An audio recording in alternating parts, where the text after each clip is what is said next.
ایمان کے خاطر اپنی جان قربان کرنے والی ایک دلیر خاتون جس نے موسیٰ علیہ السلام کی پرورش کی اور بچپن میں انہیں فرعون کے ظلم و جبر سے بچایا۔ لیکن جب اس خاتون نے اللہ پر ایمان لایا تو فرعون نے اس کے ساتھ کیا سلوک کیا،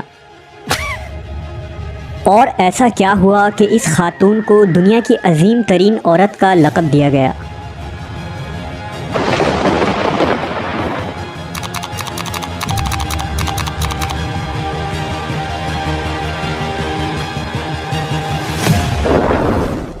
فرعون مصر کا ایک ظالم و جابر بادشاہ تھا۔ اس نے مصر میں آباد قوم بنی اسرائیل کو غلام بنا رکھا تھا اور ان پر ظلم کے پہاڑ توڑتا تھا۔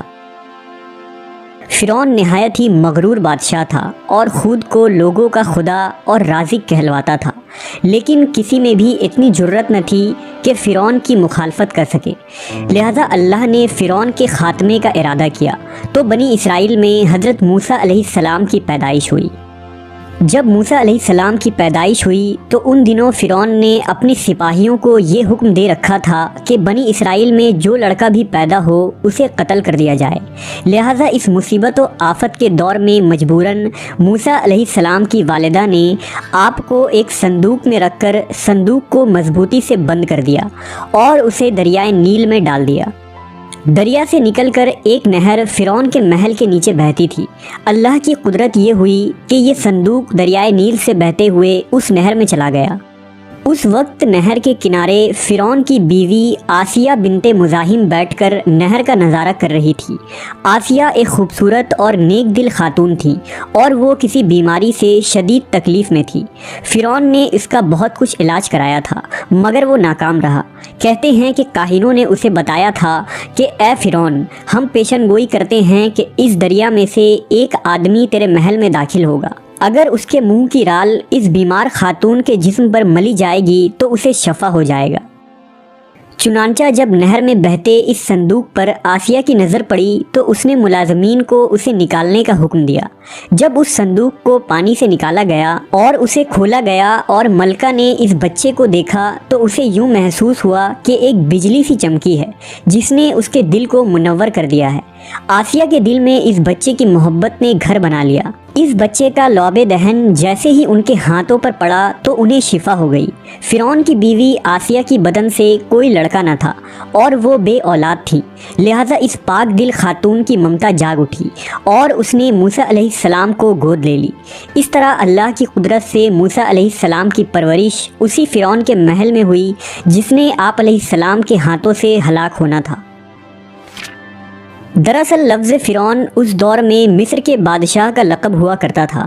موسیٰ علیہ السلام کے قصے کے سلسلے میں دو فرعونوں کا ذکر آتا ہے، ایک وہ جس کے زمانے میں آپ پیدا ہوئے اور جس کے گھر میں آپ نے پرورش پائی، اور دوسرا وہ جس کے پاس آپ ایمان کی دعوت اور بنی اسرائیل کی آزادی کا مطالبہ لے کر گئے اور جو سمندر میں غرق ہو گیا۔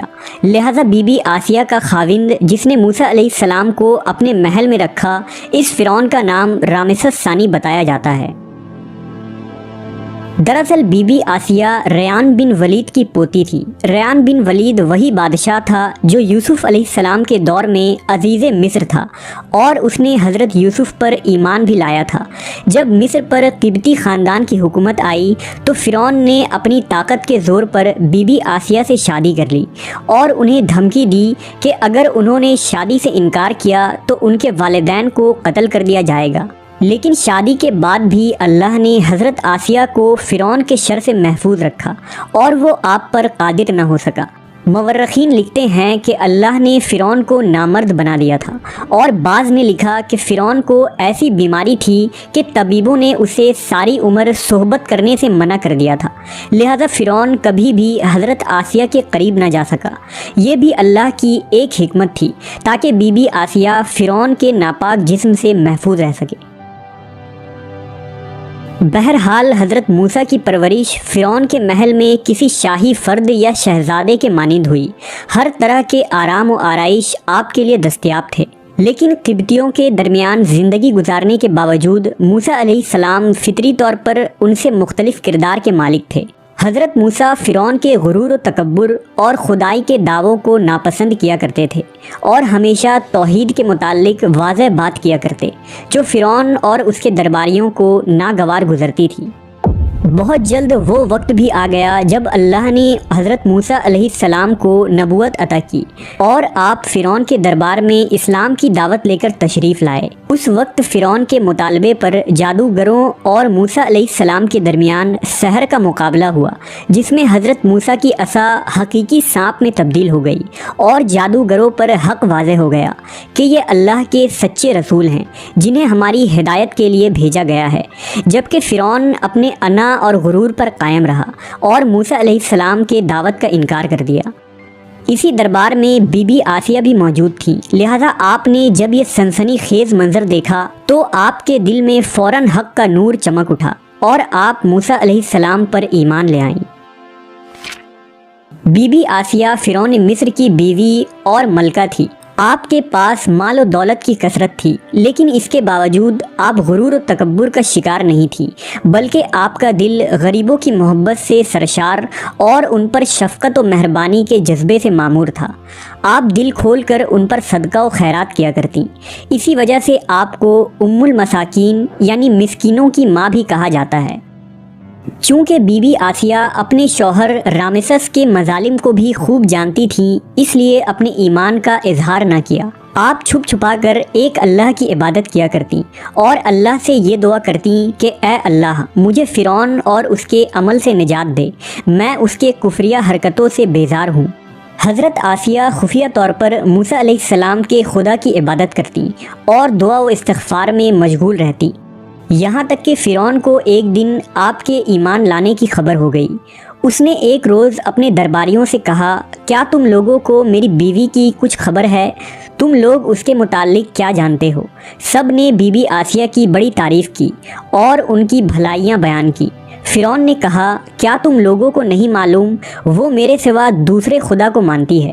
لہذا فرعون نے حضرت آسیہ کو دربار میں بلایا اور ان سے دریافت کیا کہ تو کسے اپنا معبود مانتی ہے؟ حضرت آسیہ نے دلیری اور جذبہ ایمانی سے جواب دیا کہ میں موسیٰ کے رب پر ایمان رکھتی ہوں، جو میرا، تیرا اور ہم سب کا خدا ہے۔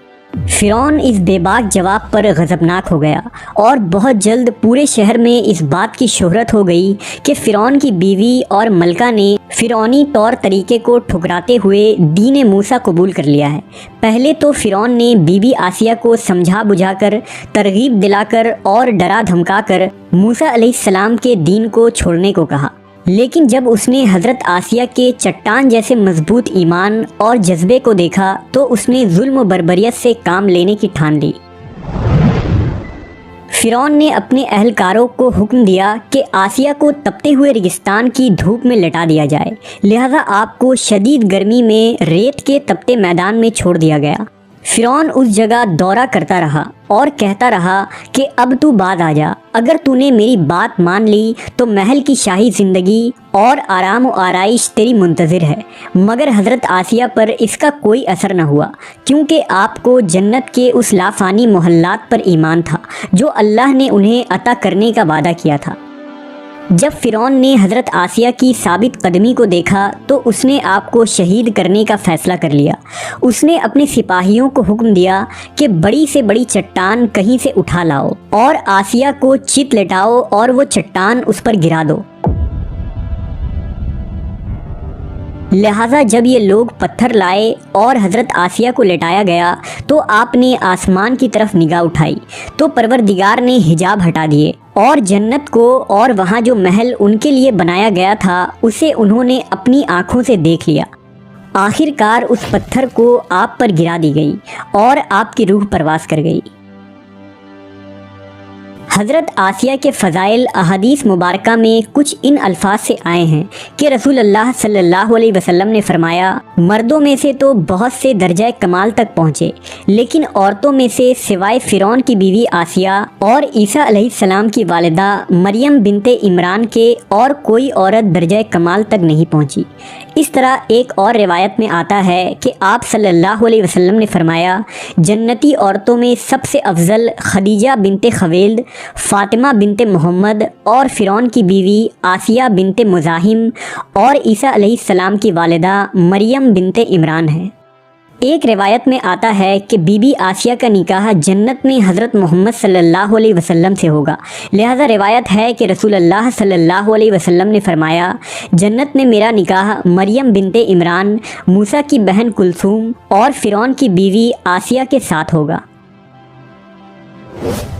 ہم نے دیکھا کہ حضرت آسیہ ایسی حکومت کے ساتھ، ایسے دربار کے اندر اس قدر مال و دولت، اطاعت گزار غلام اور کنیزوں کے ساتھ میں ایک بہترین زندگی تھی، لیکن انہوں نے حق کو قبول کیا اور موسیٰ علیہ السلام کے دین پر ایمان لے آئی، حالانکہ انہیں معلوم تھا کہ ایمان لانے کی وجہ سے ان کی تمام خوشیاں اور مقام و منصب چھن سکتا ہے، یہاں تک کہ جان بھی جا سکتی ہے، لیکن آپ نے حق کو قبول کیا اور اپنے گزشتہ اعمال پر توبہ کر لی۔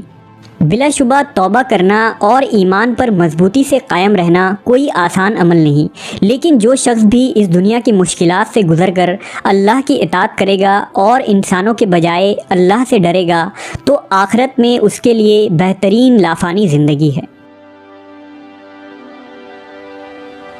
کی پناہ مانگتی ہوں۔ حضرت جبرائیل آپ کو تسلی دیتے ہوئے اور پیغام الہی سے باخبر کرتے ہوئے فرماتے ہیں، میں تو تیرے رب کا فرز داتا ہوں اور اس لیے بھیجا گیا ہوں کہ تجھے ایک پاکیزہ لڑکا دوں۔ کنواری مریم حیران ہو کر فرماتی ہیں، میرے ہاں لڑکا کیسے ہوگا جبکہ مجھے کسی آدمی نے چھوا تک نہیں اور نہ میں کوئی بدکار عورت ہوں۔ حضرت جبرائیل نے کہا، ایسا ہی ہوگا، تیرا رب فرماتا ہے کہ ایسا کرنا میرے لیے بہت آسان ہے اور ہم ایسا اس لیے کریں گے کہ اس لڑکے کو لوگوں کے لیے ایک نشانی بنائیں اور اپنی طرف سے ایک رحمت، اور یہ کام ہو کر رہنا ہے۔ حضرت جبرائیل نے بی بی مریم کے گریبان میں پھونک مار دی جس سے آپ کا حمل ٹھہر گیا۔ جب حضرت مریم حاملہ ہوئیں تو یہ خبر بنی اسرائیل میں عام ہو گئی کہ حضرت مریم حاملہ ہو گئی ہیں۔ اس پر بہت سے لوگوں نے زکریہ علیہ السلام کے گھر آنا جانا بند کر دیا اور آپ پر الزام بہتان لگانے لگے۔ حضرت مریم بیت المقدس سے نکل گئیں اور دور ایک مقام پر جا کر ٹھہری۔ آپ اس مقام پر تنہا رہ رہی تھی کہ ایک دن آپ کو درد ذہ شروع ہو گیا۔ آپ نے ایک درخت کا سہارا لیا اور تنے کو پکڑ کر نیچے بیٹھ گئیں۔ آپ جس درخت کے پاس بیٹھی تھیں وہ ایک خشک درخت تھا۔ جب آپ اس درخت کو ہلاتی تو معجزے سے وہ درخت سرسبز ہو کر پھل دیتا تھا۔ حضرت مریم درد سے بے چین تھیں، بدنامی کا خیال تھا۔ آخر گھبرا کر کہنے لگیں کہ کاش میں پہلے مر گئی ہوتی اور بھولی بسری ہو گئی ہوتی۔ اس مشکل وقت میں اللہ نے حضرت مریم کے قدموں کے قریب ایک نہر جاری کر دیا۔